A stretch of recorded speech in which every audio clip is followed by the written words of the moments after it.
पहिलं लोकांचं खाणेपिणे कसं असावं म्हणजे काय 22, 30, 22 सकाळपारी सुका पाटील 35 भाकरी खात होता. 35 भाकर 1000 कडब्याची पिंडी बांधत होता.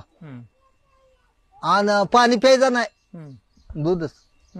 दुधावर नसत्या. हा मग असं का बापू काय शरीराला थोडं दूध निघतंय, भलतं दूध का. कस काय त्यांना एवढं जायचं हा जायचं कस काय एवढं आणि त्यांना लगत आता हागला तर कोणाला उचलायचं नाही, बांध भरून हागाय बसला बांधा तर बांधगाच भरत होता. एवढं जेवण कशामुळे जायचं त्यांना.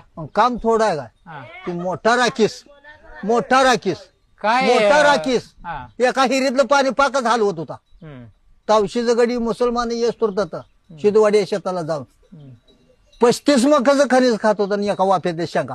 हे सुका पाटील देशी ऊस 5-6, घरी आल्यावर 40 भाकरी. काम काय असायचं, काम काय करायची मग. एका हिरीतलं पाणी तुझ्या बाला सुद्धा निघाल नाही, विचार मधुला त्या पट्यानं काढले सुका पाटलानं.